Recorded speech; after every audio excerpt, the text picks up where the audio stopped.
നമസ്കാരം, welcome to our new video. നമ്മൾ ഇന്നത്തെ വീഡിയോയിലൂടെ നമ്മൾ പറയണത്, നമുക്കറിയാം ഒരുപാട് ടീച്ചർമാർ ഇപ്പോഴും മൊബൈൽ വെരിഫിക്കേഷൻ, നമ്മുടെ ബെനിഫിഷ്യറിയുടെ മൊബൈൽ വെരിഫിക്കേഷൻ പെൻഡിങ് ആയിട്ട് കാണുന്നുണ്ട്. ഒരുപാട് പേരുടെ ഉണ്ട്. നമ്മൾ ആധാർ വെരിഫിക്കേഷൻ കറക്റ്റായിട്ട് നമ്മൾ ചെയ്യാറുണ്ട്. പക്ഷേ മൊബൈൽ വെരിഫിക്കേഷൻ ഒരുപാട്, അതായത് 10% താഴെയുള്ള കുറേ പ്രൊജക്റ്റുകളുണ്ട്. സോ നമുക്ക് മൊബൈൽ വെരിഫിക്കേഷൻ എത്രയും പെട്ടെന്ന് പൂർത്തീകരിക്കേണ്ടതുണ്ട്. അപ്പോൾ അതെങ്ങനെയാണ് മൊബൈൽ വെരിഫിക്കേഷൻ നമുക്ക് നമ്മുടെ ഫോണിലൂടെ കംപ്ലീറ്റ് ചെയ്യണം എന്നുള്ളത് നമ്മൾ ഇതിൽ സ്റ്റെപ്പായിട്ട് പറയാം. എല്ലാവരും അത് എത്രയും പെട്ടെന്ന് തന്നെ പൂർത്തീകരിക്കുക കേട്ടോ. നമ്മളെ പല ആനുകൂല്യങ്ങളും പല മെസ്സേജുകളും ബെനിഫിഷ്യറിക്ക് പോണത് അല്ലെങ്കിൽ തടയപ്പെടും.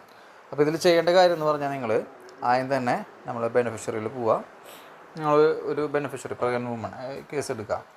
പ്രഗ്നൻ്റ് വുമണിൽ ഫസ്റ്റത്തെ നിങ്ങൾക്ക് നോക്കി കാണാം ഐശ്വര്യ ശ്രീനിവാസൻ. അവിടെ ജസ്റ്റ് ആ പേരുമ്പോൾ ക്ലിക്ക് ചെയ്യുക. അപ്പോൾ നിങ്ങൾ നോക്കിയാൽ രണ്ടാമത്തെയാണ് ആധാർ കാർഡ്. അത് ഓൾറെഡി വെരിഫൈഡ് ആണ്. 2 ടിക്ക് വന്ന് എടുക്കുന്നുണ്ട്. കണ്ടില്ലേ നിങ്ങൾ? പച്ച ടിക്ക് ഇതുപോലെ മൊബൈലിൻ്റെ അവിടെ വരണം. നമ്മളിവിടെ മൊബൈലിൽ നോക്കുമ്പോൾ അവിടെ വെരിഫൈ എന്നൊരു ഓപ്ഷനായിട്ട് കിടക്കുന്നത് വെരിഫൈ എന്ന് നീല കളറിൽ കണ്ടില്ലേ? അത് നമുക്ക് ക്ലിക്ക് ചെയ്യാം. അത് ക്ലിക്ക് ചെയ്യുന്ന സമയത്ത് നിങ്ങൾ നോക്കിയാൽ ആ മൊബൈൽ നമ്പർ, നമ്മുടെ ഈ പറയണ ഐശ്വര്യ എന്ന് പറഞ്ഞ ആ പ്രഗ്നൻ്റ് വുമൻ്റെ മൊബൈൽ നമ്പർ അവിടെ വന്നു. അപ്പോൾ റിക്വസ്റ്റ് OTP എന്നുള്ള റെഡിൽ നമ്മൾ ക്ലിക്ക് ചെയ്യുമ്പോൾ ഈ മൊബൈൽ നമ്പറുള്ള ബെനിഫിഷ്യറിയുടെ ഈ നമ്പറിലേക്ക് ഒരു OTP പോവും. അപ്പോൾ ഓട്ടോമാറ്റിക്കലി ആ OTP ആളുടെ മൊബൈലിൽ നിന്ന് ആൾ നമുക്ക് പറഞ്ഞു തരണം. അപ്പോൾ നിങ്ങൾ ഒരു കാര്യം ചെയ്യേണ്ടത്, റിക്വസ്റ്റ് OTP കൊടുത്താൽ ഒരു 4 മിനിറ്റ് സമയം നമുക്ക് ഉണ്ടാവുള്ളൂ. അപ്പോൾ റിക്വസ്റ്റ് OTP കൊടുക്കുന്നതിന് തൊട്ട് മുന്നേ ഈ ഐശ്വര്യ എന്ന് പറഞ്ഞ ആ ബെനിഫിഷ്യറിയെ വിളിക്കുക, കോൺടാക്റ്റ് ചെയ്തിട്ട് അവരെടുത്ത് പറയാം, നിങ്ങൾക്കിപ്പോൾ ഒരു OTP വരും.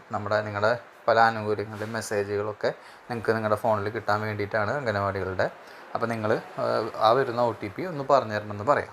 അതിങ്ങനെ പറഞ്ഞതിന് ശേഷം നിങ്ങൾ റിക്വസ്റ്റ് ചെയ്യുക.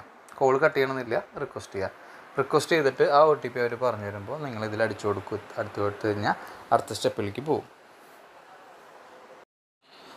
സോ നമ്മളത് കഴിഞ്ഞിട്ട് എന്ത് ചെയ്യും? നമ്മൾ ആ ബെനിഫിഷ്യറി എടുത്ത് വിളിച്ച് ചോദിച്ച് അവർ OTP പറഞ്ഞു തന്നു. അപ്പോൾ നമ്മളവിടെ എന്ത് ചെയ്തു?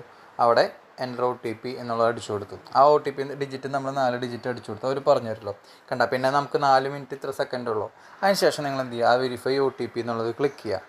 Verify OTP, mobile verification complete. അപ്പോൾ ഈ ഒരു പ്രോസസ്സ് നമുക്ക് വളരെ നിസ്സാര സമയം മതി. നമ്മളെ ബെനിഫിഷ്യറി എടുത്ത് വിളിച്ച് ചോദിച്ചിരിക്കണമെന്ന് മാത്രം. ഇനി നമുക്കതിൽ കയറി നോക്കാം. നോക്കിയാൽ നിങ്ങൾ മൊബൈൽ നമ്പറിൻ്റെ അവിടെ 2 ടിക്ക് വന്നു, ആധാർ കാർഡിൻ്റെ അവിടെ 2 ടിക്ക് വന്നു. അപ്പോൾ അതെന്തായി? അത് വെരിഫൈഡായി. ഇതുപോലെ ഓരോരുത്തരുടെയും എത്രയും പെട്ടെന്ന് പൂർത്തീകരിക്കണം. കാരണം ഇത് നമുക്ക് അടുത്ത മീറ്റിങ്ങിൽ പൂർത്തീകരിക്കാത്തവരെ മാത്രം വിളിച്ച് അറ്റൻഡ് ചെയ്യാൻ പറയും. അപ്പോൾ അതുകൊണ്ടാണ്. അപ്പോൾ എത്രയും പെട്ടെന്ന് എല്ലാവരും പൂർത്തീകരിക്കാം കേട്ടോ. Okay, thank you.